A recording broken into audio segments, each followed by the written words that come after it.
Hello everyone, welcome back to my channel. My name is Darian and today we're going to be talking about 15 books you can read to get to know me.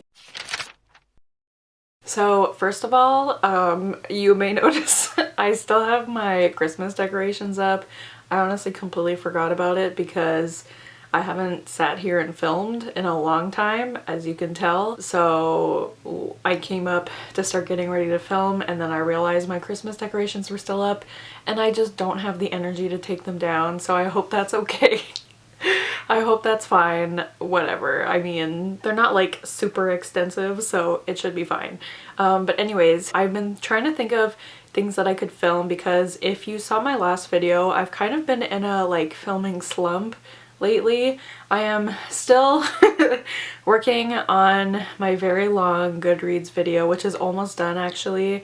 And once that is done, I'm hoping to get videos out more frequently because I have ideas for vlogs that require reading way less books than this video, and I just want to focus on one vlog at a time. So I haven't really wanted to start any other vlogs while I'm still working on the Goodreads video, but I also have been having a hard time thinking of sit-down videos I could do because I'm not really doing TBRs right now, and I am going to be doing quarterly wrap-ups this year, so I didn't want to do a monthly wrap-up. So I decided to do this video. The idea came from my friend Sarah, but I'm pretty sure Sid has done this video before too or something like it. But today I'm just gonna be talking about 15 books that I feel like if you read all these books, I mean, I'm not expecting, I don't expect anyone to, but if you read these 15 books, I feel like you would get a pretty good idea of who I am as a reader. I feel like these books kind of encapsulate my reading persona, if you will. Now these are not necessarily like my 15 all-time favorite books, but they are all favorites, but I wouldn't say these are like the 15 favorite books. They're just, I picked 15 books that I feel like kind of capture my range of reading. So yeah, if you're new to my channel, maybe you want to learn about some of my favorite books, or if you've been around for a while, I mean, I feel like some of these books I haven't talked about in a really long time, so I'm gonna refresh your memory on the books that I love. And also I'm excited to talk about them again because I honestly, it's been a while since I've talked about some of these books. So before we get started, I'm gonna crack open a cold one. This is my first time trying Celsius. Let's see. Oh, it smells good. I'm trying to drink less Monster. I don't know if this is in any way better in terms of health than Monster, but this is the Cosmic Vibe flavor. I don't know. Ooh. Yep. So let's just get it out of the way. We all know I was gonna bring this book up, and that is obviously Strange the Dreamer by Laini Taylor.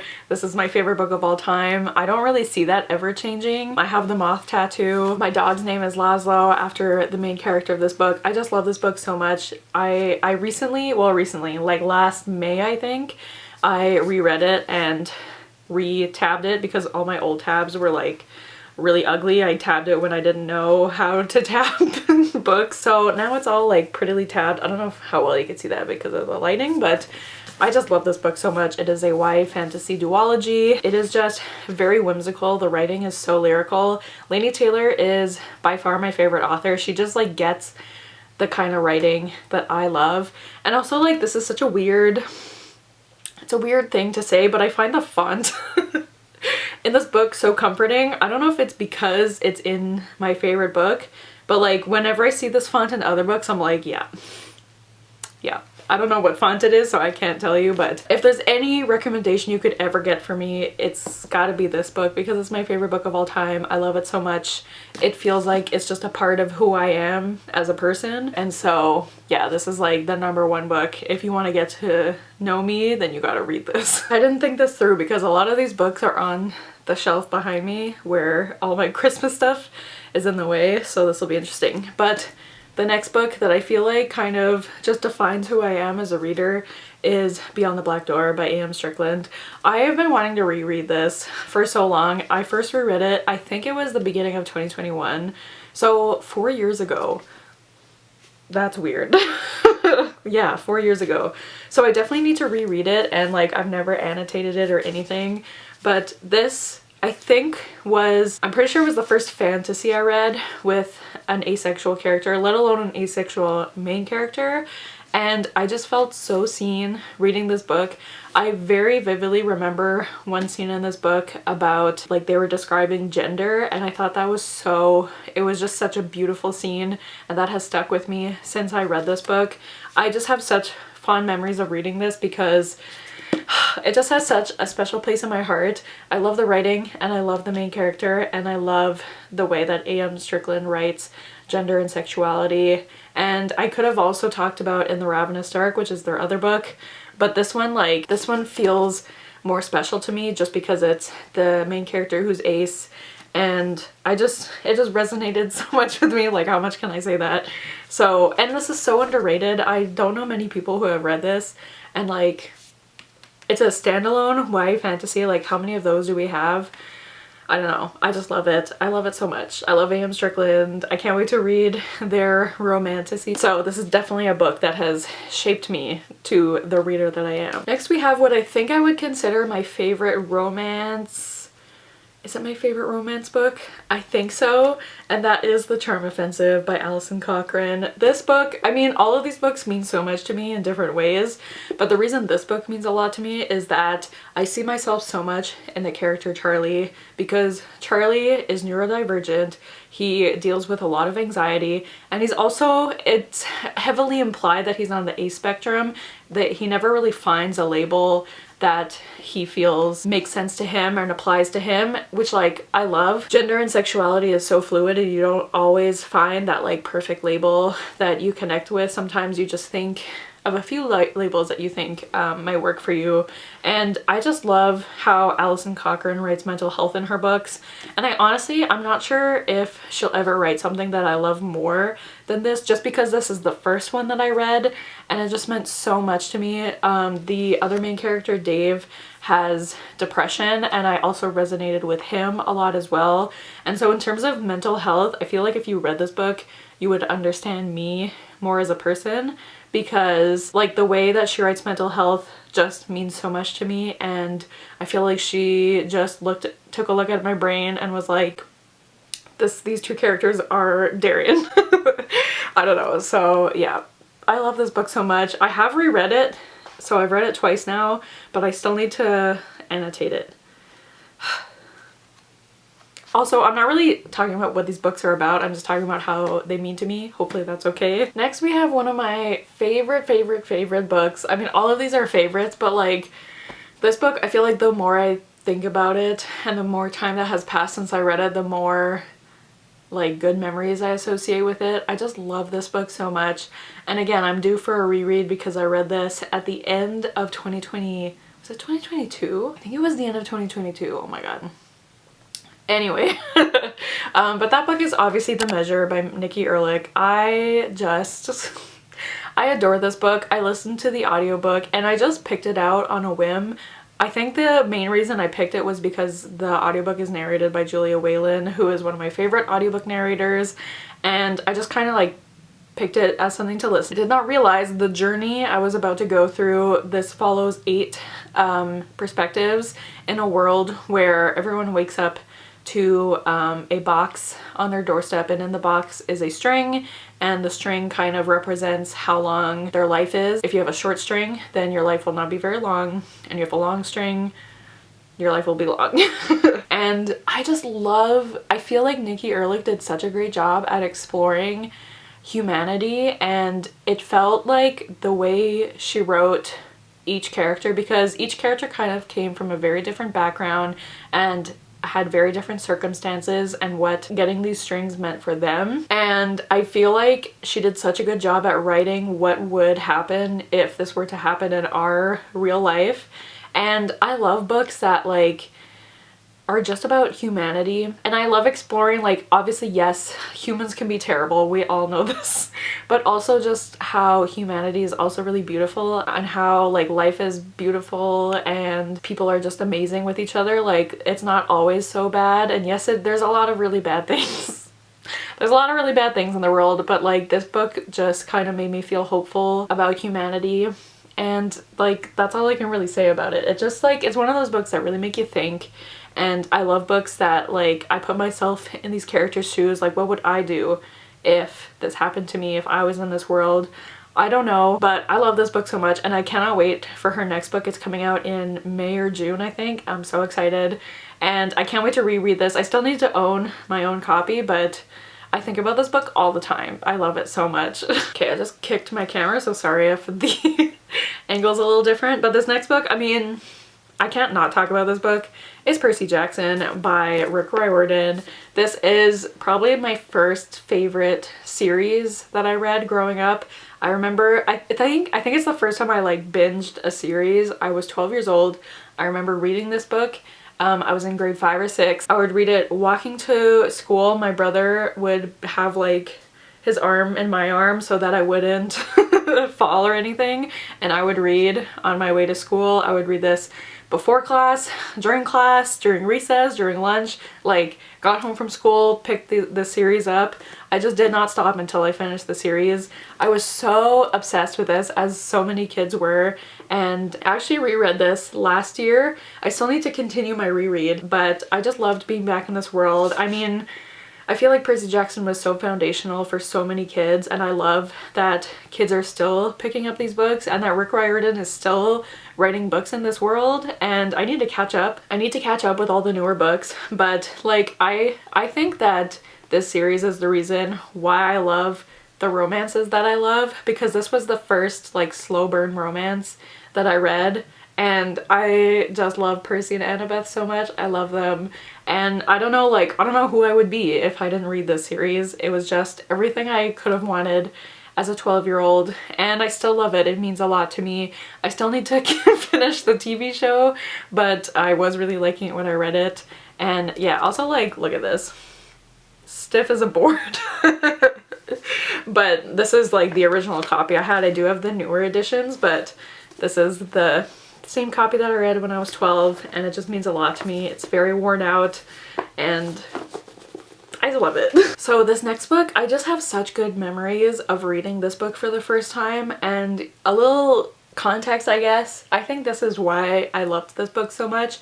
So I was a big reader when I was younger, and I was a big reader like at the beginning of high school, but then the years went on and for some reason I just kind of lost my love for reading for a while, and years would go by and I would read maybe like 2 or 3 books a year, and I wanted to get back to the reader that I once was and just be reading all the time. And it took me a long time until finally in 2019, I think, or was it 2018? I don't remember. Anyways, finally I kind of got back to where I used to be and I found my love of reading again.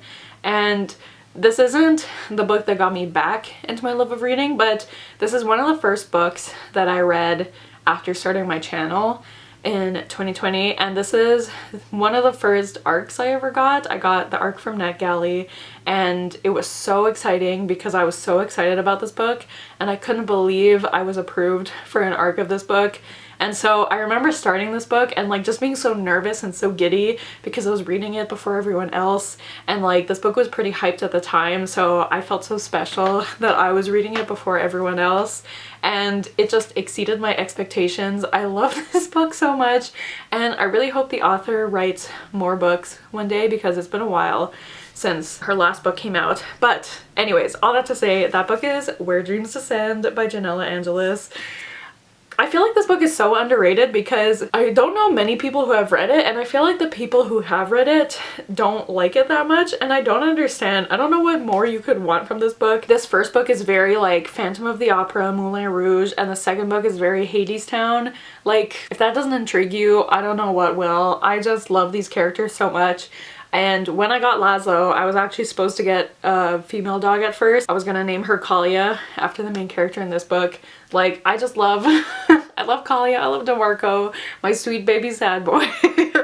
Love him so much. And I have like such vivid memories of, I read the second half of this book in one sitting. I stayed up till 3 a.m. to finish it. I was gooped and gagged. I could not stop reading. I needed to know what happened. Like, I just have such good memories just finishing this book and just like gasping for air, and like being really excited that I was one of the first people to read it, but also like having no one to talk to about it. I don't know, I just have such good memories associated with this book, and I have reread it, but I only reread it in 2021, I think, so I am definitely due for a reread, and it doesn't even matter if I like it as much as I did then, because I'll always have those memories of reading this book. So I just love it so much. It makes me so happy to look at it, and also this cover is just stunning. So like, I don't know what else you could want. Okay, this next book, I thought I had it upstairs, but I guess I don't, because I cannot find it. But that book is, of course, One Day in December. I feel like this is one of the books that I'm known for, like if not Strange the Dreamer, it might be One Day in December, because of how much I talk about this book. And I know this is not a very loved book, and I honestly understand why people don't like this book, but again, a lot of these have to do with my memories of reading these books for the first time. And I remember listening to this audiobook, I think it was 2019. I was listening to the audiobook, and I was listening to it during a really stressful time in my life, and so I needed to distract myself, and so I just picked a random audiobook. I saw it was a romance. I was like, great, I'm just gonna listen to this. And the audiobook was so comforting to me, and so now I reread this every December. I think I've read it 6 times now, and every time I have to listen to the audiobook because the voices of the narrators I find so comforting, because they were there when I was really stressed. And the story is also very comforting to me because I know it so well. It just became one of those comfort books for me that, like, you know, you have those comfort shows that you rewatch because you know how it ends and the characters are just really comforting to you. That's how I feel about this book for me. So like, I don't care that a lot of people don't like it. Obviously those are valid opinions, and I even understand why people don't like it, but it just like, it means so much to me because I think back to how it kind of calmed me down during a really stressful period. And so I love rereading this every year. I always get really excited when December starts and I'm like, oh my god. So yeah, I feel like this is like one of the top books that, like, if you know me, you know I love this book. Okay, next I had to talk about Heartstopper, and I feel like this means so much to me, not only because of the series but because of the show as well. Like, we all know I obsessed with the first season of the show when it first came out. I still haven't watched season 3 yet. Listen, I will watch it. I'm just really scared because I know it's gonna be really sad. But this is just the cutest thing you will ever read. If somehow you don't know what Heartstopper is, it is currently a series of, I think there's 5. Yeah, 5 graphic novels. There's going to be a 6th and last one. And it's just about these 2 teenage boys, Nick and Charlie, discovering their sexuality, discovering their feelings for each other. And it is just so wholesome, so cute. I mean, as the series goes on and they get a little older, it gets a little, like, you know, they start exploring things. But it's just so sweet. And I will always reread these when I'm having like a bad day or something. These characters just mean so much to me. I love Alice Oseman so much. You will see them again soon, but like, the illustrations are simply so cute. I just love them. I love all the characters. I love how queer their friend group is. This is the kind of friend group I wish I had in high school, and I love it. I love the books. I love the show. I will keep these books forever and ever. I will pass them down to my kids probably. Like, these just mean so much to me and just make me feel so happy. I mean, sometimes they make me really sad, but overall they make me feel very happy, and I'm just so glad that these books exist in the world for kids living now and also grown-up kids like me. So this book is a book that I read just completely right place, right time. The stars aligned. The universe wanted me to read this book at the time that I did, and that was The Song of Achilles by Madeline Miller. And you may know that I don't really like Circe. I gave it 2 stars. I might try to reread it one day to see, because I loved this one so much. But this just exceeded all my expectations and more. This is obviously a very hyped book, and it came out, I think, in 2015 or 2014? 2012. Oh my god. So this came out 13 years ago, and it's still so hyped, and I think it's for good reason. It is just such a beautiful book. There's so many lines that I remember reading, and like, I just had to kind of hold the book and like sit with those lines because they just touched me in such a profound way. and I read this during a very specific week. That was a really hard week for me. I like clutched onto this book like a life raft, and I just read it through that week. I just had like such a profound experience reading this book, and I don't know, I think I can reread it, but like just seeing it makes me a little emotional, just bringing me back to when I did read it and what was going on during that time and how much it meant to me. And I love when books can do that, when you just find the perfect book at the perfect time, and this book will always be so special to me because of that. Okay, next, this book is kind of going along the same theme, but I also read this book at the perfect time, and this is probably the book I've read about grief that has stuck with me the most since dealing with like major grief over the past few years, and that is Just Last Night by Vari McFarlane. Now this definitely looks like just your typical romance book, but it gets very heavy. It's about a group of 4 friends, and one of them passes away in a car accident, and so it's kind of about how this affects their friend group and just them trying to live their lives after that. And I seem to remember the main character finds out stuff about her friend who passed, and she is feeling a lot of conflicting feelings because she can't confront her friend, and she doesn't want to think badly about her friend. She doesn't want to be angry with her, but you know, her feelings are still valid because that's how she would feel if her friend was still alive. But she's just kind of in this limbo where she misses her friend so much, but she's also found out some things that make her really angry, and it's just so so complicated and so nuanced. I thought Vari McFarlane did such a good job writing the grief in this book. It really touched me, it really resonated with me, and obviously people deal with grief in different ways, so I'm not saying like if you deal with grief you should read this book because it will touch you the same way. That's not what I'm saying, but for me specifically, this felt very healing for me to read, and I just really loved it. And I think about this book often. I would love to get a physical copy and reread it because it just was so healing for me. And this is also a very underrated book, and obviously if the subject matter is something you can't handle, stay away from this book. But if it is something you can handle, like, I love this book so much and I want more people to read it because I think it's really great. Okay, let's talk about a recent favorite, and that is Martyr by Kaveh Akbar. And listen, I just got this in the mail yesterday because one of Sid's patrons, my friend Bella, went to a talk that he did, and they got me a signed copy of this book because they knew it was my favorite book of last year. I'm still like in shock. I can't believe it. I still like look at the signature and I'm like, what do you mean? What do you mean? So Bella, if you're watching this, thank you so much. Like, I still haven't processed it yet. Like, I look at the book and I'm like, yeah, that's the book. And there's nothing special about it, but there is, because he signed it. Anyways, it's fine. So this specific copy means a lot to me now, but this book is just so... The writing in this book is like everything I love about reading, everything I love about writing. I love books that like you read a line and you're just like, whoa. Like, how do people think of putting words together in this way? That's how I felt reading this book.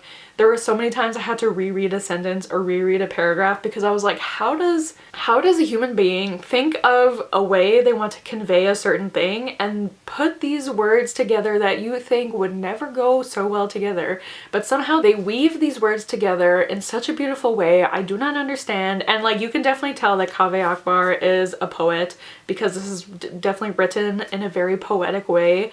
But like, if you read this book, you will understand what I love about reading and what I love about writing and exactly what type of writing I like, because it's this is like, if you open the dictionary and it was what type of writing does Darren like, why would that be in a dictionary? I don't know, but it would just be a picture of this book.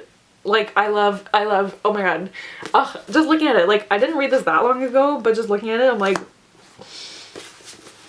let's read it again. I don't know. Like, oh my god, I love this book so much, and I will read anything this man writes now because this book just like did something to me. It did something to me. It made me feel so much and I just loved it. Like I don't know what else you want me to say. This book is definitely gonna reflect the light. We'll see how that goes, but I feel like I haven't talked about this book in so long. But that is Radio Silence by Alice Oseman. Here she is again. There is the ring light. So sorry. It's a very shiny cover, but this, again, I haven't read this since 2020.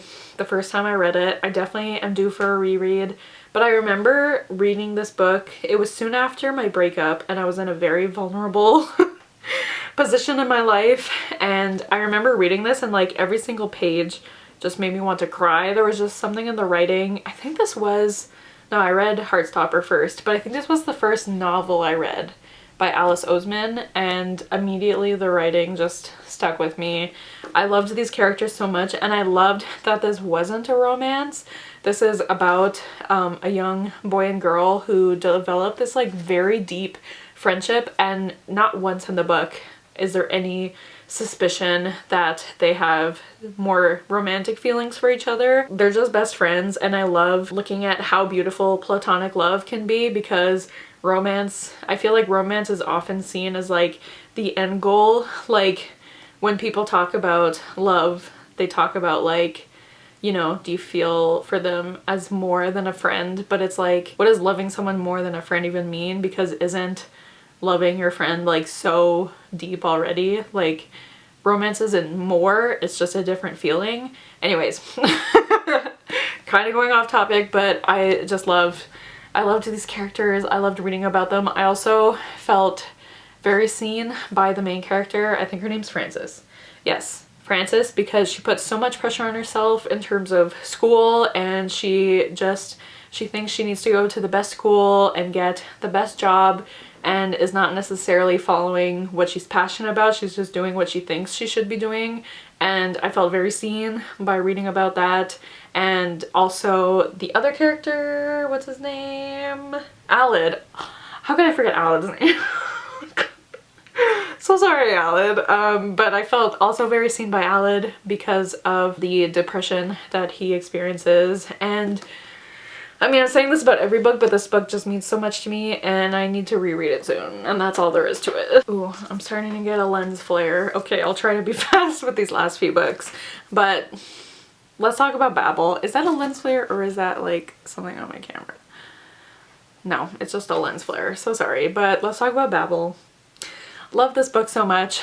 I was also very lucky to get an arc of this book, and I remember finishing it and being like, like, people don't know what's coming to them. Like, they just don't know. The way this book, I mean, first of all, this is probably the best dark academia book I've ever read. It also has fantasy elements in it, and it's just so, I feel like this is also a very timely book to read right now. There's a lot about colonialism and injustices and, you know, empires built on power and such. And I loved how the characters were written. I wouldn't say I loved all the characters, but I loved the journey that this book took you on. It just, like, so good. I mean, R.F. Kuang is just so good, and there's nothing really I can say about this book that hasn't already been said a million times, but I mean, I love dark academia, and this is why, basically. We have another more recent book, I'll Give You the Sun by Jandy Nelson. I don't know why this is the cover when it's just a quote, but this is the cover you probably recognize. I read this last year for the first time. This was a booktube book internet darling in 2014. I knew a lot of people, a lot of my classmates were reading this when we were in high school, and I just never got around to it until last year, and I'm so glad I did, because again, Jandy Nelson's writing is so for me, and I understand if it's not for you, but it's so for me. She writes in such a magical way, and she writes as if it's a like magical realism story, but it's not. It's contemporary, but I love the way she writes people's emotions. I also loved her newer book, When the World Tips Over. There's just something about this book is also about like the love of art and grief and family and the connections we make as humans. This book is also about humanity, and I loved exploring that. I need to read The Sky Is Everywhere, and then I will have read everything she's written, I think, and I will continue to read everything she ever writes because I love her writing so much. It is so, like, if you read Martyr and you read this book, the writing is very different. in both books, but like if you read those two styles of writing, like that's perfect for me. For Darian, perfect. I don't know why I'm doing this, but you get it. Does that fix the lighting a bit? I think so. Anyway, this is the last book I have to talk about, but I couldn't film this video without talking about Legendborn by Tracy Deonn. This is one of my favorite, if not my favorite, I mean aside from Strange the Dreamer, but in terms of like series, more like 3 or more books, I think this is my favorite YA fantasy series. It's hard. I'm not gonna officially say that just in case, but it's definitely one of them. I love this world so much, and the 3rd book comes out so soon, and I at least want to reread the 2nd book before the 3rd one comes out. I've already read this twice. I think I'll just read a summary of like this 1st book, reread the 2nd book, and then read the 3rd book. I am so excited. I just love this series so much. I love how queer it is. I love that it is about like Arthurian legend. I love our main character Bree. I love the journey she goes on. I love Selwyn Game. When I first read this book, I did not like Selwyn that much. And then I reread this and read the 2nd one. I'm a fan now. I'm a fan. All I can say is I'm a fan. And yeah, I love these characters so much. I love Tracy Deonn's writing, and I still would say that YA fantasy is probably my favorite genre, and I feel like this is like the peak of YA fantasy. I have not read a YA fantasy that was as good as this in a very long time. It might have been since I read this, I don't know, but this is just it means so much to me. I love it so much. It's just like, even just looking at this cover just brings me like so much comfort. I love it so much. What can I say? What more can I say? I'm so excited for the 3rd book, and my brain is tired, so that's all I have. But read this if you haven't yet. I don't know what you're doing. Even if you don't like, if you think you don't like YA, still read this, okay? Okay, so those are the 15 books that I feel like sum up my reading taste pretty well. Let me know if you've read any of these, or if you took away any recommendations from this video, because I just love these books so much. If you couldn't tell, these are definitely some of my favorite books ever. I love them so much. And also let me know some books that you feel like describe you as a person. Like if you were gonna say one book that you felt described you the best, let me know what it is down below. And if you watched till the end, what do we want to leave? If you watched till the end, leave the emoji of the girl being like, you know that emoji where she's like, leave that one, because it's like, these are my books. I don't know. I don't know. If you can't tell, I'm a little rusty with this whole filming thing, so hopefully that's okay. But yeah, thank you guys so much for watching. Don't forget to like, comment, and subscribe, and I'll see you guys soon with another video soon. Bye!